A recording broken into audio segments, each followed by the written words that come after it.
हरि ओम श्री गुरुभ्यो नमः। हरि ओम। ओम शन्नो मित्र शं वरुणः शन्नो भवत्वर्यमा शन्न इन्द्रो बृहस्पतिः शन्नो विष्णुरुक्रमः। नमो ब्रह्मणे नमस्ते वायो त्वमेव प्रत्यक्षं ब्रह्मासि त्वमेव प्रत्यक्षं ब्रह्म वदिष्यामि ऋतं वदिष्यामि सत्यं वदिष्यामि तन्मामवतु तद्वक्तारमवतु अवतु माम् अवतु वक्तारम्। ॐ शान्ति शान्ति शान्तिः। ॐ सहनाववतु सहनौ भुनक्तु सह वीर्यं करवावहै तेजस्विनावधीतमस्तु मा विद्विषावहै। ॐ शान्ति शान्ति शान्तिः। सदाशिवसमारम्भां शङ्कराचार्यमध्यमाम् अस्मदाचार्यपर्यन्तां वन्दे गुरुपरम्परां। श्रुतिस्मृतिपुराणानाम् आलयं करुणालयं नमामि भगवत्पादं शङ्करं लोकशङ्करं शङ्करं शङ्कराचार्यं केशवं बादरायणं सूत्रभाष्यकृतौ वन्दे भगवन्तौ पुनः पुनः। ईश्वरो गुरुरात्मेति मूर्तिभेदविभागिने व्योमवद्व्याप्तदेहाय दक्षिणामूर्तये नमः। निधये सर्वविद्यानां विषजे भवरोगिणां गुरवे सर्वलोकानां दक्षिणामूर्तये नमः। ॐ नमः प्रणवार्थाय शुद्धज्ञानैकमूर्तये निर्मलाय प्रशान्ताय दक्षिणामूर्तये नमः। ॐ नमः श्रीशङ्करानन्द गुरुपादाम्बुजन्मने सविलासमहामोह ग्राहग्रासैककर्मणे।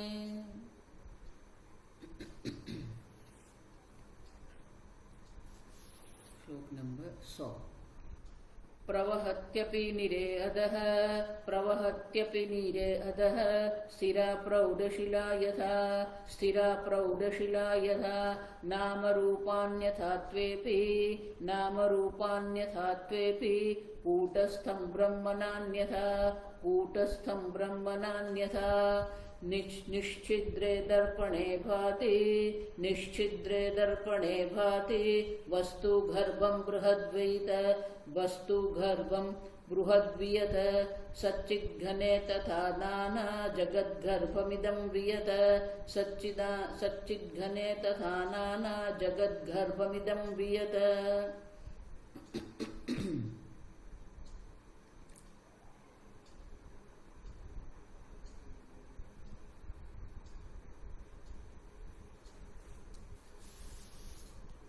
प्रवहति अपि निरे अधः स्थिरा प्रौढ़शिला यथा।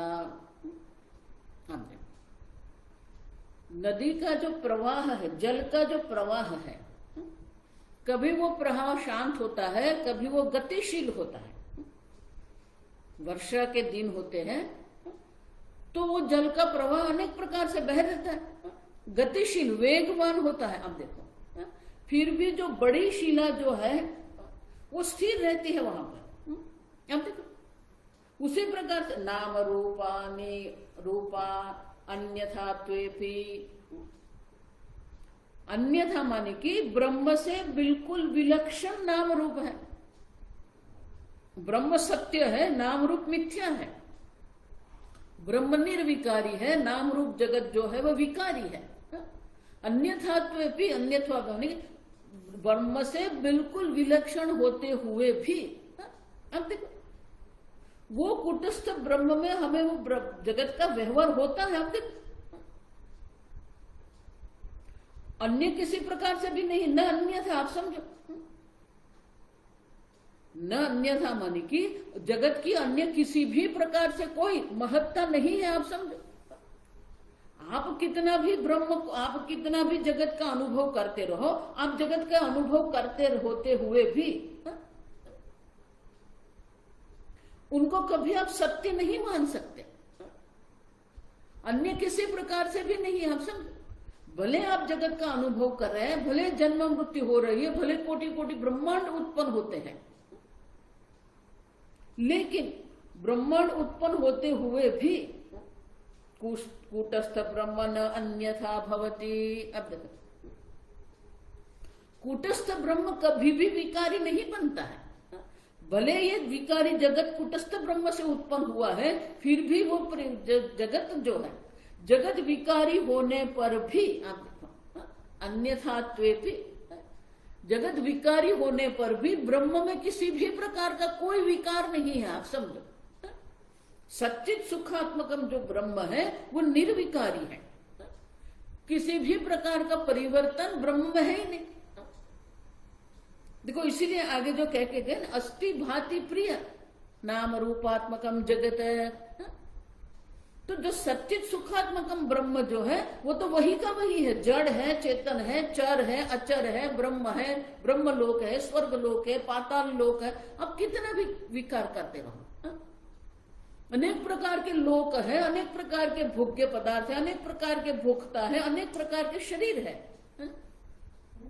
ये अनेकता विविधता होते हुए भी आप समझो, ब्रह्म कभी भी विकारी नहीं है, न अन्यथा। आप समझो, आत्मा जो ब्रह्म स्वरूप जो आत्मा है, आत्मा में किसी भी प्रकार का विकार नहीं। भले ये देह में अनेक प्रकार के विकार होते रहे, भले नए नए देहांतर प्राप्ति, आप देखो, अन्य देह की भी प्राप्ति होती रहे, लेकिन आत्मा में किसी भी प्रकार से कोई विकार नहीं। वो निर्विकारी चैतन्य स्वरूप आत्मा है। आप समझो, और इसलिए कहते हैं, तो बोले कि ये कैसे संभव है, जिसको हम आकाश कहते हैं, आकाश अनंत है। आप देखो,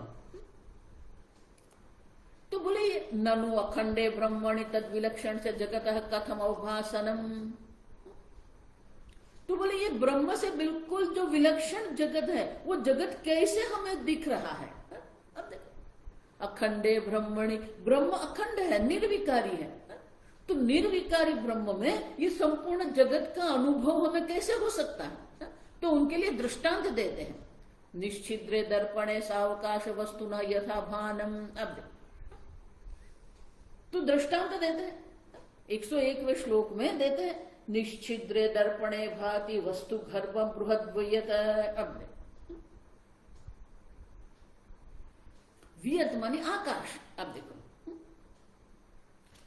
तो आकाश कौन क्या है। आप देखो, वस्तु गर्भम वियत बृहत, बृहत अनंत आकाश है, और आकाश एकमात्र नहीं है।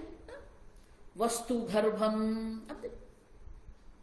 जिसके गर्भ में अनेक प्रकार के वस्तु है, अनेक प्रकार के लोक, भोग्य, भोक्ता, देह। जिसके गर्भ में अनेक प्रकार की विकारी वस्तु जो है, वो वियत जो आकाश जो है। अब समझो, निश्चिद्र दर्पणे भाति, निश्चिद्र, छिद्र मानी किसी प्रकार से होल, ऐसा छिद्र नहीं। आप समझो, छिद्र का अर्थ है आकाश। जब दर्पण में आप देखते हैं किसी भी वस्तु को, तो दर्पण जो है वो कैसा है, बिल्कुल सपाट है, बिल्कुल सीधा है। आप देखो, दर्पण जो है बिल्कुल सीधा है, उसमें किसी भी प्रकार से आकाश नहीं है। अब देखो, जो क्या कहेंगे हिंदी में, डेप्थ जिसको कहते हैं ना, गहराई जिसको कहते हैं। अब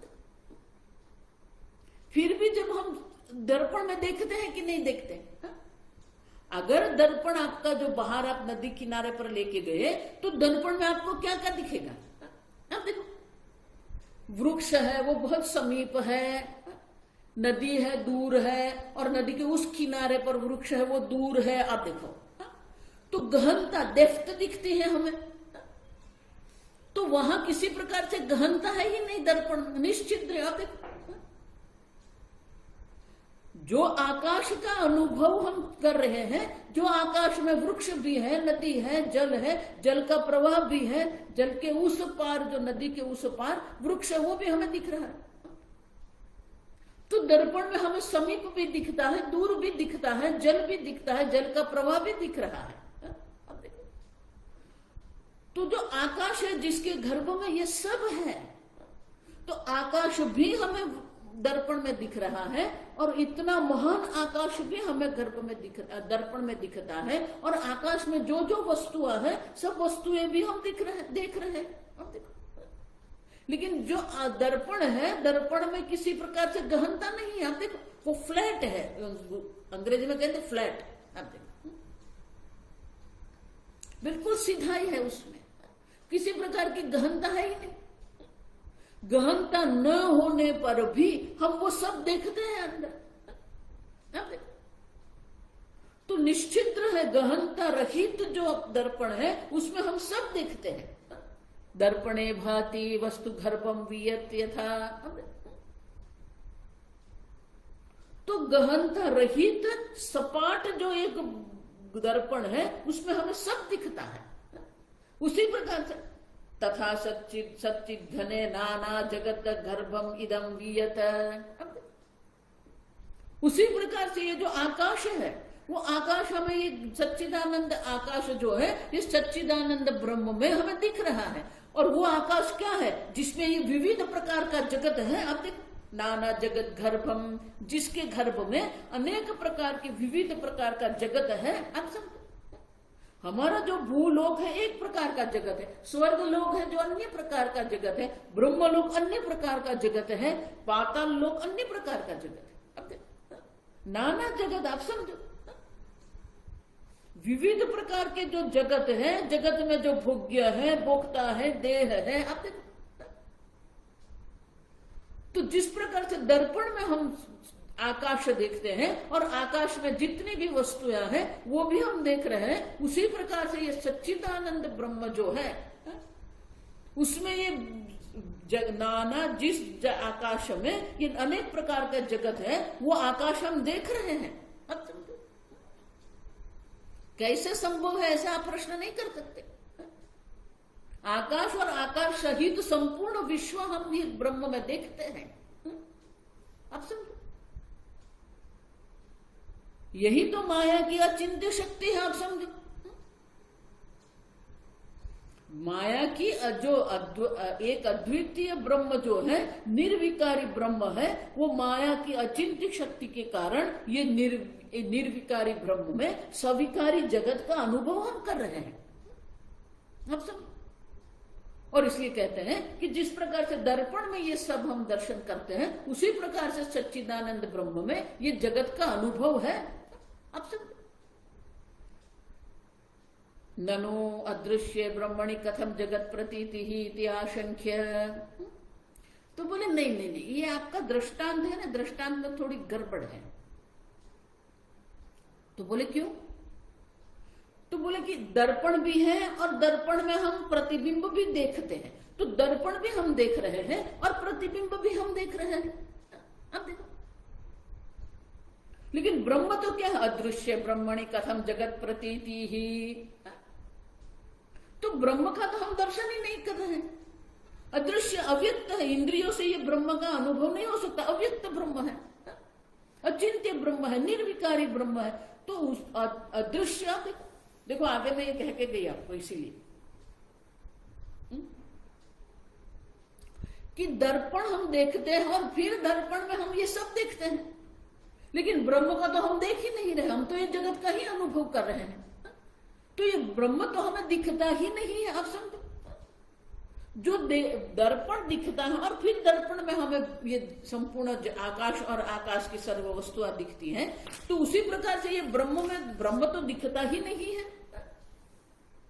और इसीलिए इस श्लोक में ही वो ये वाद करते हैं, अदृष्ट्वा दर्पणम नैव अदृष्ट्वा दर्पणम नैव तदंतस्ते क्षणम यथा तदंते तदन्तस्थे क्षणं तथा अमत्वा सच्चिदानन्दं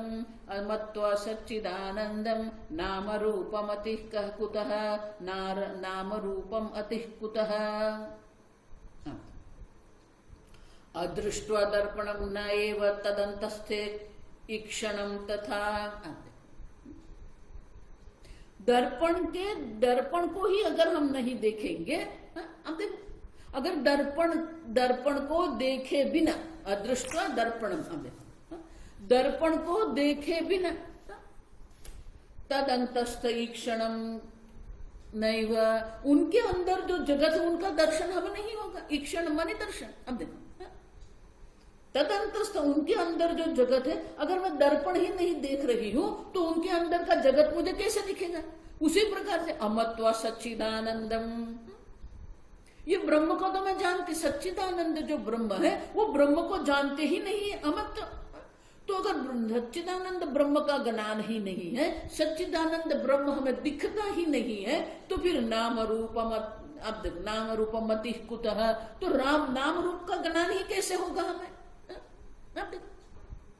दर्पण पहले दिखता है, फिर उसके अंदर का ये संपूर्ण आकाश, ये जगत सब दिखता है। यहां तो ब्रह्म का ज्ञान है ही नहीं, सच्चिदानंद ब्रह्म का ज्ञान है ही नहीं, तो फिर ये जगत का अनुभव कैसे हो सकता है? अब देखो, नाम रूप मति ही, मति मानी ज्ञान। अब देखो, तो ये नाम रूपात्मक जगत का अनुभव हमें कैसे हो सकता है? अब देखो, वही बात मैंने आगे कहा ना कि जब तक जल का दर्शन नहीं है तब तक तरंग का दर्शन नहीं होता है, जब तक मिट्टी का दर्शन नहीं है तब तक घट का दर्शन संभव नहीं है। पहले उपादान कारण का दर्शन है, फिर वो कार्य का दर्शन है।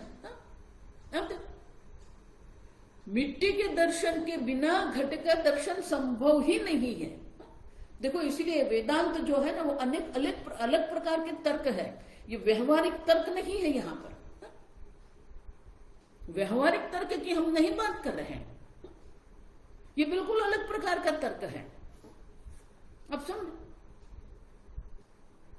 देखो वही तो विरोधाभास है ना। वेदांत जो आपको कह रहे हैं कि आपका जो अनुभव है और अनुभव से आपने जो निश्चय किया है वो निश्चय ही अयोग्य, अनुचित है। आप देखो, जो आप निश्चय करके बैठे हैं वो निश्चय पर ही ये वेदांत प्रश्न उठाता है। आप देखो, वेदांत कोई नई बात नहीं करते, साथ में आसमान की बात नहीं करता वेदांत। वेदांत ये कह रहा है कि आपकी जो सोच है, आपका जो विचार है, वो विचार में ही कहीं न कहीं कुछ अयोग्य है, अनुचित विचार है। अब देखो, अनुभव तो है आपका, अनुभव होते हुए भी आपको ज्ञान नहीं है। इसलिए मैं पुनः पुनः पहले प्रकरण से कहती आई, अनुभव एक बात है और ज्ञान दूसरी बात है। आप समझो, संपूर्ण जगत यही समझते हैं अनुभव और ज्ञान एक ही है। वेदांत कहता है कि अनुभव और ज्ञान एक नहीं है। आप समझो, किसी भी वस्तु के अनुभव होने मात्र से उनका ज्ञान नहीं होता है। अब देखो, यही तो विरोधाभास है ना, कि अगर मैं कहूं कि मुझे तरंग के दर्शन होते हैं, मुझे जल के दर्शन नहीं होते हैं, तो ये संभव है क्या? नहीं संभव। आप देखो, उपादान कारण के दर्शन के बिना कार्य का दर्शन संभव ही नहीं है। आप समझो, वही तो शास्त्र कहते हैं आपको, अस्ति भाति प्रिय। आप देखो, देखो इसलिए मैं कहती हूं सबसे सरल जो है वो ब्रह्म ज्ञान है। जो हमें चाहिए वो अधिकारित्व चाहिए, और वो अधिकारित्व भी एक ही है। शंकराचार्य जी इसलिए 13वें अध्याय में भाष्य में कहते हैं अत्यंत सरल ब्रह्म ज्ञान है, लेकिन उनकी जो अधिकारित्व जो है वो अदुर्लभ है। और वो अधिकारित्व क्या है? विरक्तस्य एव अधिकारः ब्रह्म विद्यायाम। आप जब तक ये नाम रूपात्मक जगत की आप उपेक्षा नहीं करेंगे, हम आगे देख के गए, जब तक हमारी बुद्धि में ये नाम रूप का महत्व है, तब तक ये सच्चिदानंद ब्रह्म के दर्शन की कोई संभावना ही नहीं है। हमारी बुद्धि ये नाम रूप पर अटक गई है। आप समझो, उपेक्षित लौकिक धीहि निर्विघ्न ब्रह्म चिंतने। अब जब तक कि नाम रूप पर आपकी दृष्टि है, नाम रूप में ही आपकी बुद्धि अटक गई है, तो उनका जो अधिष्ठान जो ब्रह्म है वहां तक आपकी बुद्धि जाती ही नहीं है। दर्शन करते हुए भी आपकी बुद्धि को वो ब्रह्म का ज्ञान नहीं है। अब देखो, अब समझो, आप स्वयं सच्चिदानंद ब्रह्म, आप स्वयं है। आप देखो, ये जगत ब्रह्म है ऐसा नहीं है। आप भी सच्चिदानंद ब्रह्म हो, लेकिन आप जानते ही नहीं हो। अब देखो, अन्य की बात तो छोड़ दो, ये जगत का अधिष्ठान सच्चिदानंद ब्रह्म है, आप नहीं देख रहे, छोड़ दो उनको। लेकिन आप स्वयं सच्चिदानंद ब्रह्म है और आप स्वयं जानते नहीं हो। आप देखो, उससे अधिक दुर्भाग्य क्या है? हम सोचते हैं कि अरे मेरा कितना दुर्भाग्य है, मेरे पास पैसे नहीं है, मुझे मांगना पड़ता है, अरे मेरा दुर्भाग्य है, मुझे ज्ञान नहीं मिला, मेरा दुर्भाग्य है। सबसे बड़ा दुर्भाग्य तो यह है कि आप सच्चिदानंद ब्रह्म होते हुए भी आप अपने को सच्चिदानंद ब्रह्म नहीं जानते हो। आप देखो, आप समझो ये ठीक से। और शास्त्र आपको सच्चिदानंद ब्रह्म कहते ऐसा नहीं है, आप हैं, आप समझो। शंकराचार्य जी आपको सच्चिदानंद ब्रह्म नहीं बना रहे हैं। शंकराचार्य जी ये जगत को मिथ्या नहीं कह रहे हैं। शास्त्र कहते ऐसा भी नहीं है, ये वास्तविकता है, ये रियलिटी है। वास्तविकता ये है कि ये जगत सत्य नहीं है। वास्तविकता यह है कि आप सच्चिदानंद ब्रह्म हो और आप नहीं जानते।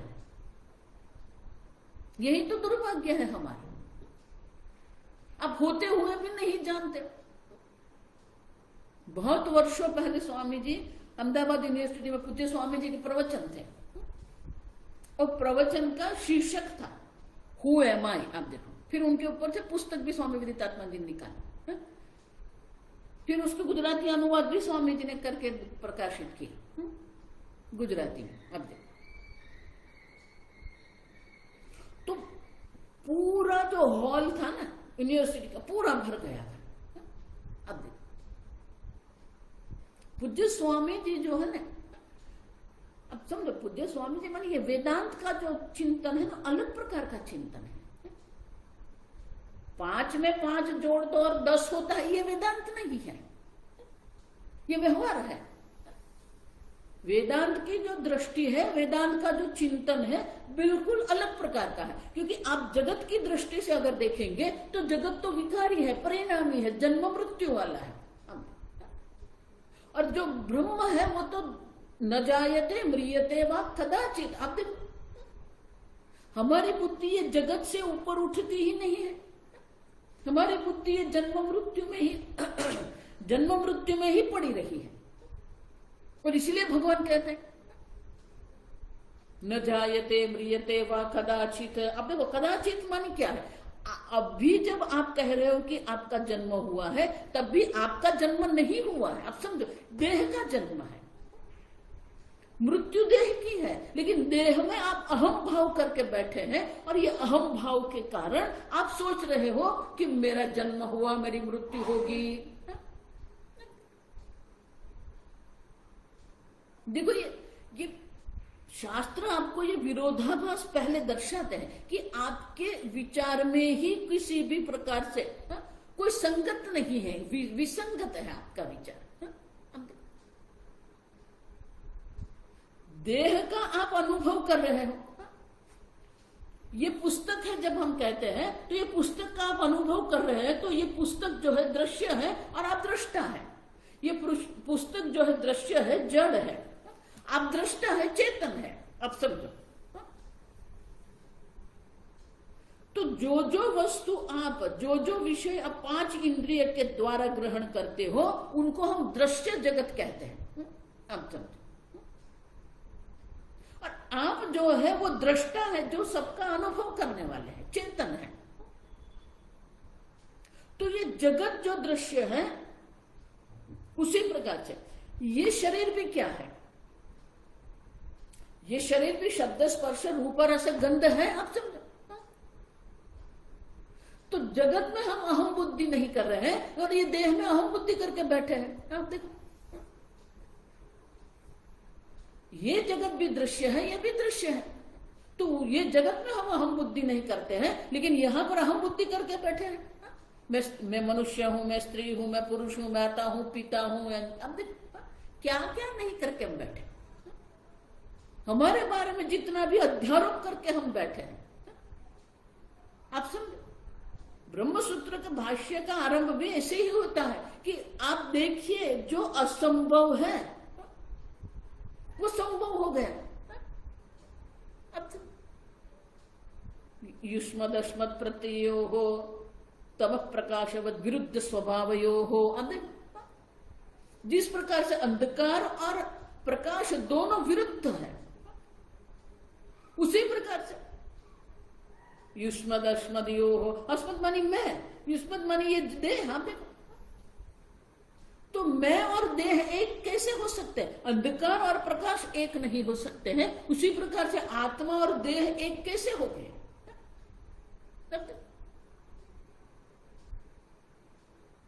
आप समझो ये। तो कहीं ना कहीं हमारे विचार में ही विसंगत है।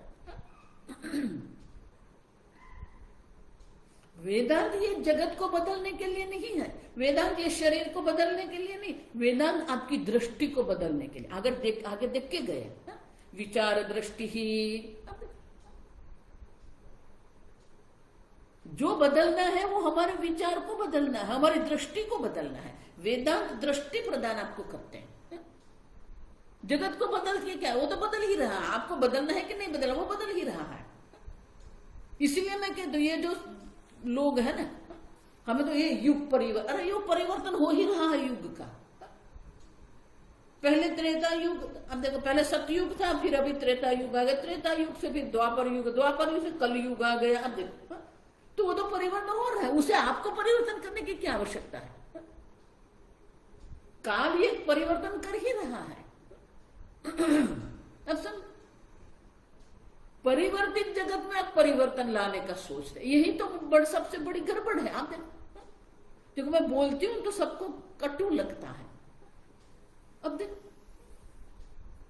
ये शरीर है, अब कितना भी कायाकल्प करते रहो, मैं सबको चैलेंज करती हूं, जब तक आपका शरीर जो है ना 60-70 का नहीं होता, तब तक ये सब योगा आपको काम में आता है। अब मेरे अनुभव से मैं कहती हूँ, मैंने इतने सारे योगा वाले, नेचुरोपैथी वाले सबको देखा है मैंने।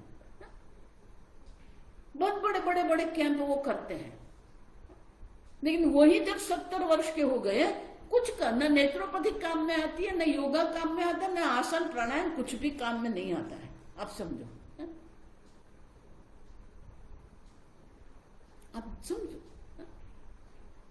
इसीलिए भजगोविंद में शंकराचार्य जी क्या कहते हैं? सन्निहिते संप्राप्ते काले नहीं रक्षते। कौन आपकी रक्षा मृत्यु से कर? क्या योग आपको मृत्यु से रक्षा करेगा? क्या प्राणायाम आपकी मृत्यु से रक्षा करेगा? अब स्वामी जी इसलिए मजाक करते थे। लोग नेचुरोपैथी करते हैं, फिर होम्योपैथी करते हैं। अब देखो, नेचुरोपैथी क्या क्या पैथी नहीं करते हैं, एलोपैथी भी कर देते हैं, नेचुरोपैथी करते हैं, होम्योपैथी करते हैं, एलोपैथी करते हैं। तो स्वामी जी मजाक करते थे, जितनी भी पथी करनी आप कर लो, अंत में जो आपको काम आएगा वो सिंपथी ही काम आएगी।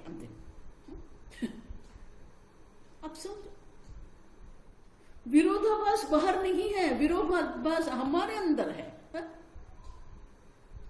जो आप नहीं है उसको आपने आप मान के आप चल रहे हो। इसीलिए भगवान कहते हैं अशोचनन शोचस्तुम। भगवत गीता का आरंभ ही यही से है कि आपके अंदर ही विरोधाभास है। अब देखो, भगवान अर्जुन को क्या कहते हैं? सब लोग ये 12वां अध्याय पढ़ाएंगे, 13वां अध्याय पढ़ाएंगे, पागलपन करते हैं। पहले जो मुख्य है वो तो कहो आप सबको।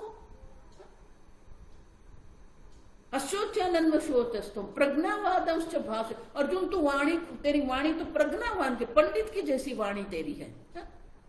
अब देखो, बात तो आप बहुत कुछ करते हो, अब समझो ये। इसीलिए कलयुग के कहते हैं मठे मठे तापस वृंद वृंद। आप देखो, नगरे नगरे पंडित यूथ यूथ, गृहे गृहे। अब देखिए, हर एक नगरी में अनेक प्रकार के पंडित लोग हैं और अनेक प्रकार के कार्यक्रम भी होते रहते हैं। अनेक आश्रम में आप जाए, अनेक प्रकार के तपस्वी भी आपको देखेंगे। अब समझो, अब देखो, ये सब है मठे मठे तापस वृंद वृंद अन्न, नगरे नगरे पंडित यूथ यूथ, गृहे गृहे पुस्तक पंडित। और घर में आप देखो अनेक प्रकार के पुस्तक होते हैं। न कर्म करता न ब्रह्मवित्त, न कोई अपने कर्तव्य कर्म का पालन कर रहा है, न कर्म का अनुष्ठान ठीक से करता है, न ब्रह्म ज्ञान प्राप्त करता है। अब देखो, ये कलयुग है। जो कर्तव्य है वो कर्तव्य का तो पालन करते नहीं है। अर्थ और काम का इतना महत्व हो गया है कि सब अपने कर्तव्य से भी च्युत हो रहे हैं, बात बड़ी बड़ी करेंगे। अब समझो, भगवान वही तो स्वे स्वे कर्मणि अभिरत निरत है। आप देखो, आप अपने कर्तव्य कर्म में निष्ठ है कि नहीं? न कर्म करता न ब्रह्मवेत्ता। आप समझो, आपका शास्त्र का ज्ञान कितना भी है, अर्जुन को यही भगवान प्रज्ञावादंश्च भाषते। आपकी वाणी में तो ज्ञान प्रकट हो रहा है अर्जुन, लेकिन जो शोक करने योग्य नहीं उनके लिए तू शोक कर रहा है अर्जुन। अब देखो, भगवान अर्जुन को यही कहते कि अर्जुन तेरी सोच तेरे विचार में ही कहीं न कहीं किसी प्रकार से अनुचित है, तो अयोग्य है। आप समझो ठीक से ये।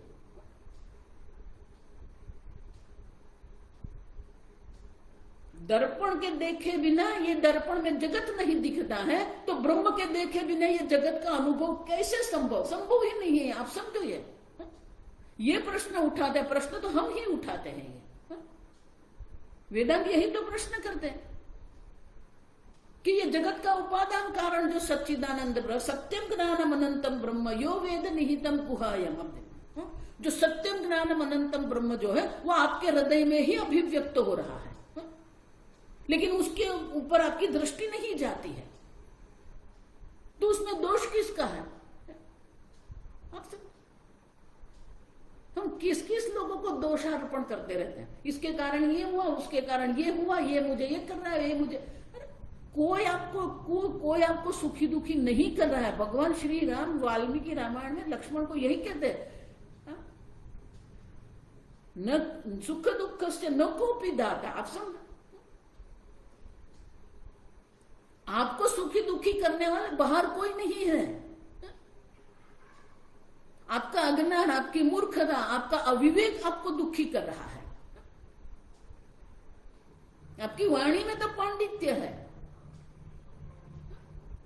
लेकिन ये जो प्रतिज्ञावाक्य, देखो ये जो मुख्य श्लोक है ना गीता, भगवान क्या कहते? प्रतिज्ञा वाक्य क्या है? पंडिता न अनुशोचन्ति। अब देखो, पंडा आत्म विषय बुद्धि यस्य स पंडित है।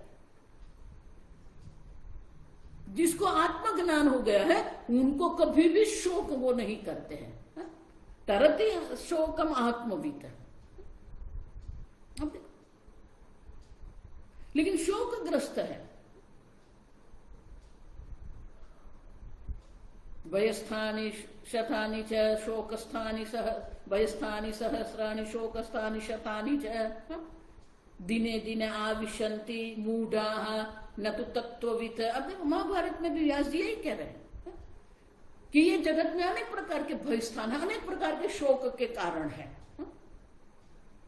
लेकिन उनमें प्रवेश कौन करेगा? मूढ़ जो अविवेकी है, अविचारी है, वो उनमें पड़ता है। अब सब सच्चिदानंद ब्रह्म के दर्शन के बिना ये जगत के दर्शन की कोई संभावना ही नहीं है। इसीलिए तो भगवान को कहना पड़ा। आप समझे? पंडिता न अनुशोचंती। और अर्जुन तू शोकग्रस्त है, शोक संविघ्न मानस है। आप देखो, और अर्जुन शोक संविघ्न मानस नहीं है, हम सब हैं। इसीलिए भगवान शंकराचार्य जी भाष्य में कहते हैं अर्जुनम निमित्ति कृत्य। अब अर्जुन को निमित्त बना के भगवान हम सबको ये उपदेश कर रहे हैं, अशोच्यानंद शोचस्तु। शोक का कोई स्थान देखो, इसीलिए मैं कह रही हूं, अगर कोई आपको कहे कि मैं आपको शोक से मुक्त करूंगा, शोक है ही नहीं, आप समझो, शोक की कोई संभावना ही नहीं। अशोच्यानंद शोच। अब देखो, आत्मा की दृष्टि से भी शोक की कोई संभावना नहीं है। 11वें श्लोक से 25वें श्लोक तक भगवान यही अर्जुन को कहते कि अर्जुन शोक की कोई संभावना ही नहीं है। नैनम चिंदन्ति शस्त्राणि नैनम दहति पावक। आत्मा की दृष्टि से शोक की कोई संभावना नहीं, क्योंकि आत्मा का जन्म भी नहीं, आत्मा की मृत्यु भी नहीं है, आत्मा में कोई विकार भी नहीं है।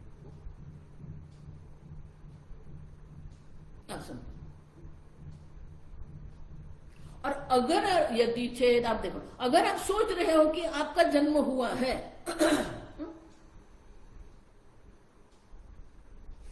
तो भी शोक का कोई स्थान नहीं। क्यों? जातस्य ही ध्रुवम मृत्यु ध्रुवम जन्म मृतस्य च। जिसका जन्म हुआ उनकी मृत्यु होनी ही है, और जिसकी मृत्यु हो उनका जन्म होना ही है। अपरिहार्यार्थे, अपरिहार्यार्थ मन की आप किसी भी प्रकार से उनका अन्य प्रकार नहीं कर सकते। आप देखो, उनका परिहार किसी भी प्रकार से संभव नहीं है, तो उनके लिए शोक करने की आवश्यकता है। तत्र का परिदे, तो फिर उसके लिए शोक करने की आवश्यकता क्या है? आप देखो, उतना ही नहीं, स्वधर्मम पिचावेक्ष्य। अगर स्वधर्म की, कर्तव्य कर्म की दृष्टि,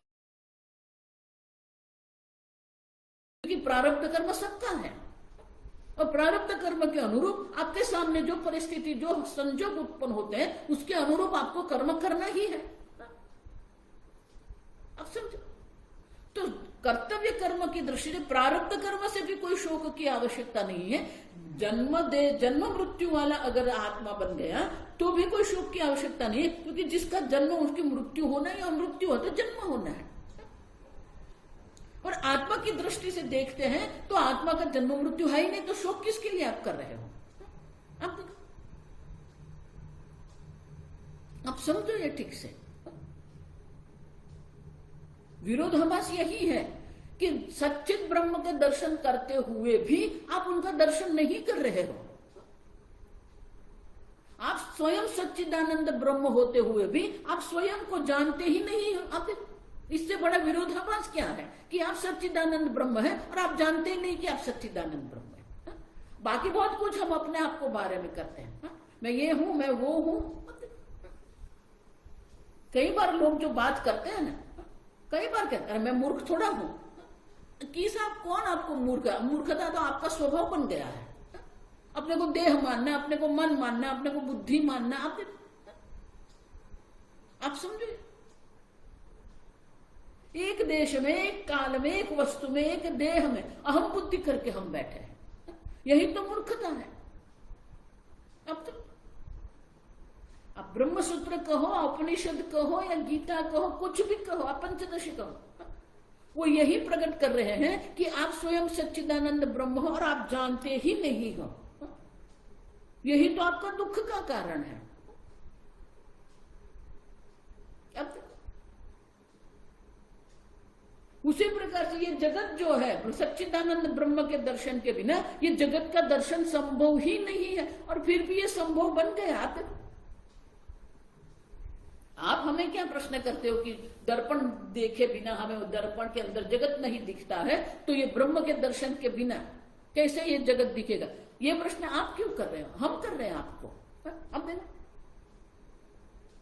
और इसलिए अगले श्लोक में कहते वही बात कहते हैं, प्रथमं सच्चिदानंदे भासमानेथ तावता बुद्धिं नियम्य नैवोर्धं धारयन्नामरूपयोः। अब प्रथमं सच्चिदानंद भासमाने अथ तावता। अब अस्ति भाति प्रिय, ये सच्चिदानंद ब्रह्म अभिव्यक्त हो ही रहा है। प्रथम पहले ये सच्चिदानंद ब्रह्म की अभिव्यक्ति है, फिर ये नाम रूपात्मक जगत है। लेकिन नाम रूपात्मक जगत में हम भटक गए, लटक गए हैं। अब तो क्या करना है अभी हमें? नियम्य बुद्धिम न एव ऊर्ध्वं धारयन्नाम रूपयोः। अब आपकी बुद्धि को ये ब्रह्म में आप स्थित कर दो। नियम्य बुद्धिम, आपकी बुद्धि जो है वो सच्चिदानंद ब्रह्म में ही स्थित होनी चाहिए। मैं सच्चिदानंद ब्रह्म हूं, ये जगत का अधिष्ठान भी मैं हूं।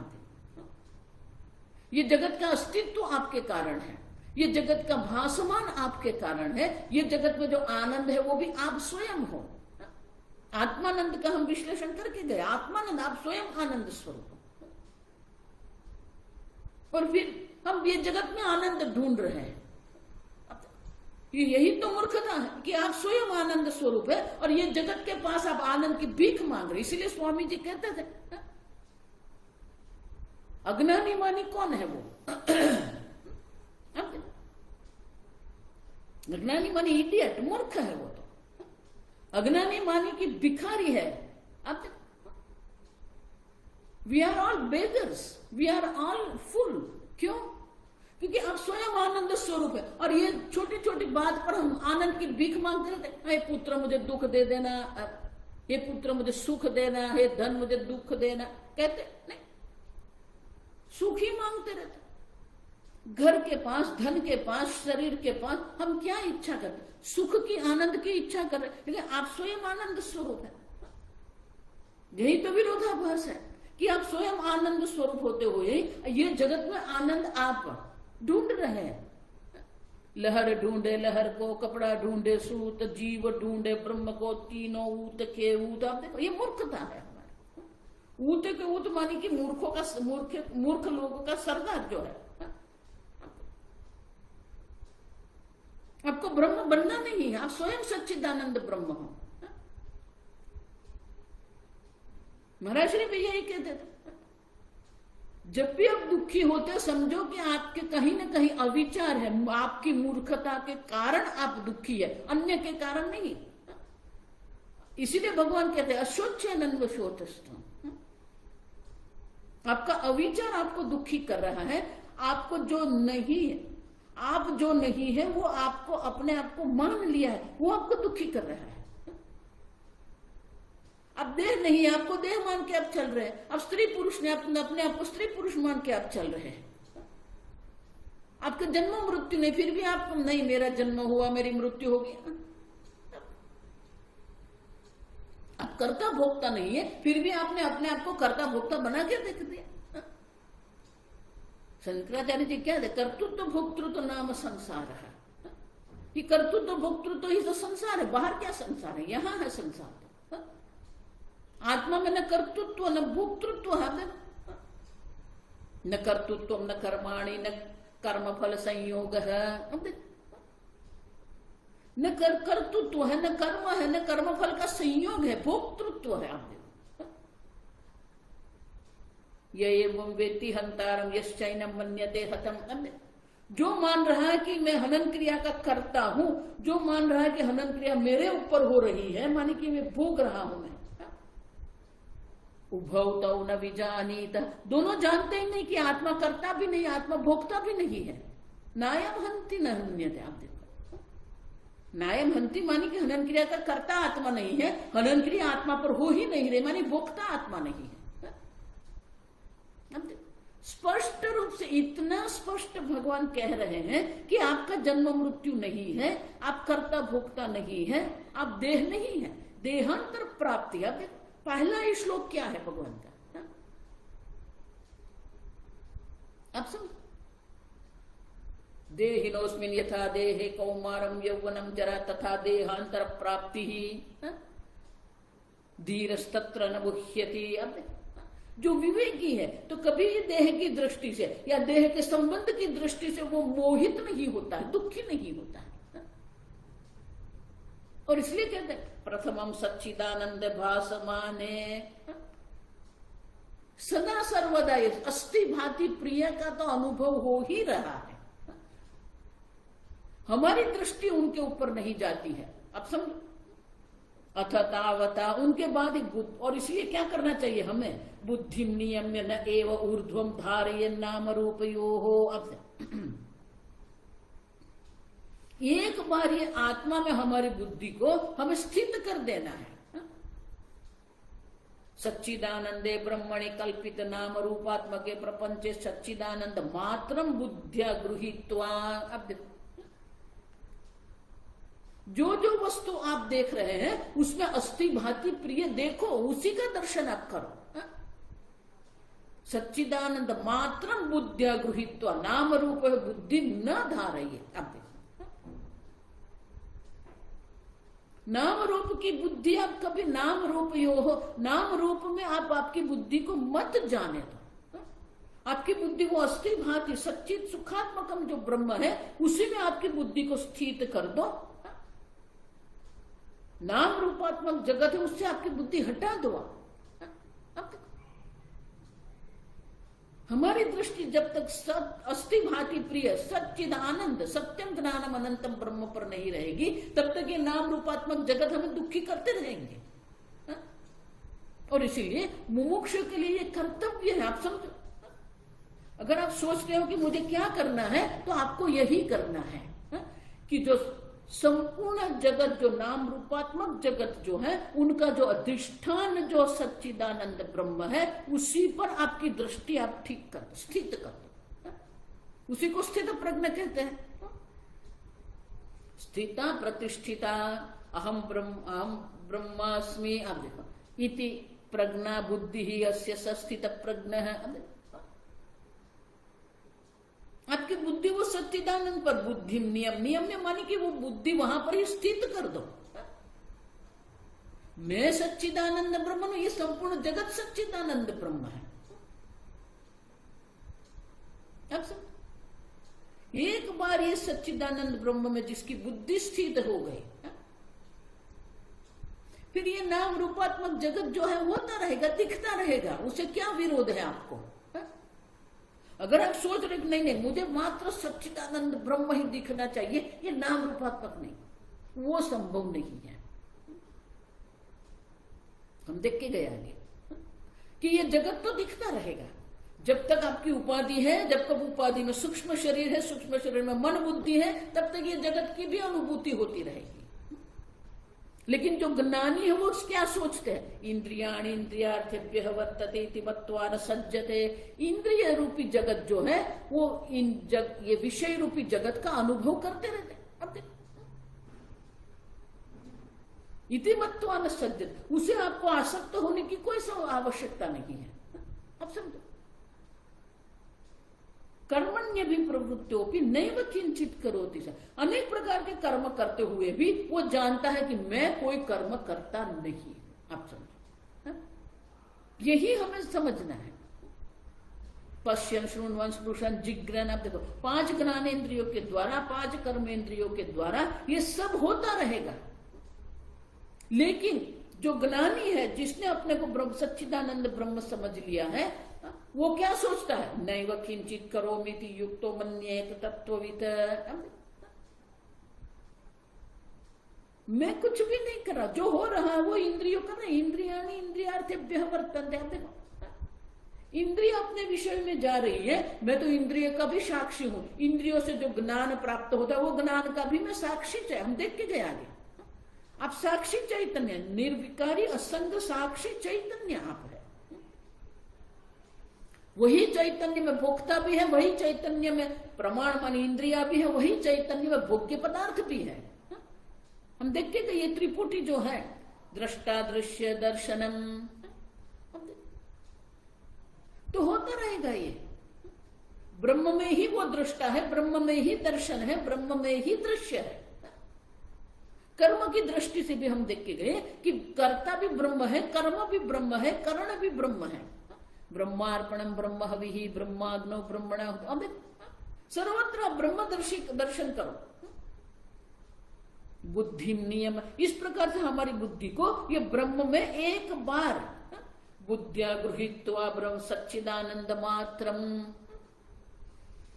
नाम रूपयोः बुद्धिम न धारयेत्। ये नाम रूप के आप देखो कोई महत्व तो नहीं है नाम रूप का, आप समझो। ये बड़े बड़े वैज्ञानिक लोग भी जो है ना, वो भी समझ गए। क्यों? संप्राप्ते सन्निहिते काले, ये हमारे जीवन की एक कटु वास्तविकता है कि जब मृत्यु आती है ना, तो आपके पास कितना भी धन है, आपके पास कितना भी संबंध है, आपके पास कितनी भी सिद्धि है ये जगत की, सब छोड़ के आप जाएंगे। अब नहीं रक्षति, कौन आपकी रक्षा करेगा? ये ब्रह्म ज्ञान ही आपकी रक्षा कर सकता है। अन्य किसी भी वस्तु, आप किसी भी प्रकार से आपकी रक्षा कर ही नहीं सकते, आप समझो। और इसीलिए आगे का श्लोक, एवं च निर्जगत ब्रह्म एवं च निर्जगत ब्रह्म सच्चिदानंद लक्षणम सच्चिदानंद लक्षणम अद्वैतानंद एतस्मिन् विश्राम्यन्तु जनाश्चिरम एवं च निर्जगत ब्रह्म। देखो इस प्रकार से ये ब्रह्म जो है निर्जगत है, कोई जगत ब्रह्म में है ही नहीं। और ब्रह्म का अपना जो लक्षण है वो क्या है? सच्चिदानंद लक्षणम। तो एक अद्वितीय ब्रह्म मात्र है। अद्वैतानंदे एतस्मिन् विश्राम्यन्तु जनाः चिरम। अब देखो यही जो सद में पूर्ण सच्चिदानंद ब्रह्म हूं, मैं अद्वैतानंद ब्रह्म हूं, उसी में हम विश्रांति ले सकते हैं। ये जगत में किसी भी प्रकार से विश्रांति की संभावना नहीं है। और इसलिए कहते हैं विश्राम्यन्तु जनाः चिरम, भले लोग यही सच्चिदानंद ब्रह्म में विश्रांत होके रहे। विश्राम्यन्तु माने कि विश्रांत होके रहे, क्योंकि वो आपका स्वरूप है। और इसलिए आनंद तो अद्वैत में ही, द्वैत में है ही नहीं। एक अद्वितीय ब्रह्म जो है वो अद्वैत आनंद है। आप देखो, और इसीलिए आगे का श्लोक, अंतिम श्लोक, ब्रह्मानंदाभिधे ग्रंथे तृतीयोऽध्याय ईरितः अद्वैतानंद एव स्यात् जगन्मिथ्यात्व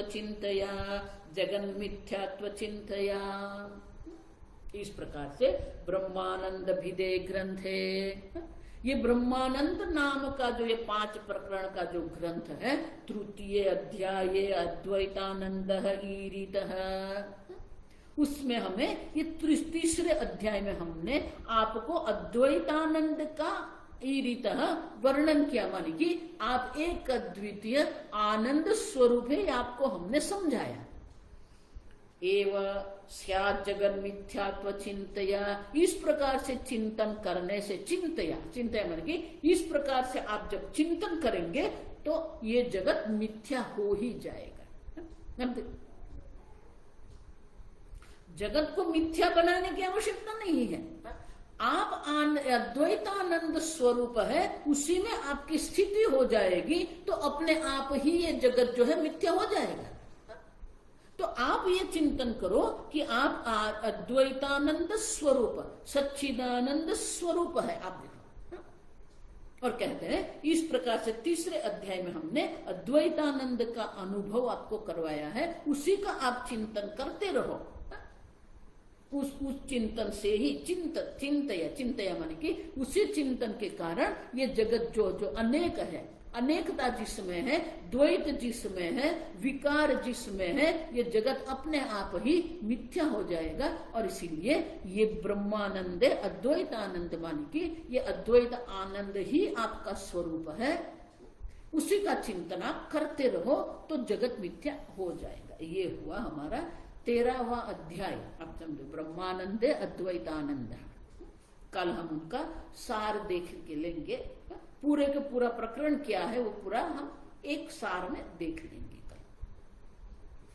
ओम स्वस्ति प्रजाभ्यः परिपालयन्ताम् न्यायेन मार्गेण महीं महिषाः गो ब्राह्मणेभ्यः शुभमस्तु नित्यं लोका समस्ता सुखिनो भवन्तु काले वर्षतु पर्जन्यः पृथिवी सस्यशालिनी देशोऽयं क्षोभरहितः ब्राह्मणाः सन्तु निर्भयाः। ओम सर्वेषां स्वस्तिर्भवतु सर्वेषां शान्तिर्भवतु सर्वेषां पूर्णं भवतु सर्वेषां मङ्गलं भवतु सर्वे भवन्तु सुखिनः सर्वे सन्तु निरामयाः सर्वे भद्राणि पश्यन्तु मा कश्चित् दुःखभाग् भवेत्। असतो मा सद्गमय तमसो मा ज्योतिर्गमय मृत्योर्मा अमृतंगमय। ओम पूर्णमदः पूर्णमिदं पूर्णात् पूर्णमुदच्यते पूर्णस्य पूर्णमादाय पूर्णमेवावशिष्यते। ओम शांति शांति शांति। हरि ओम श्री गुरुभ्यो नमः। हरि ओम।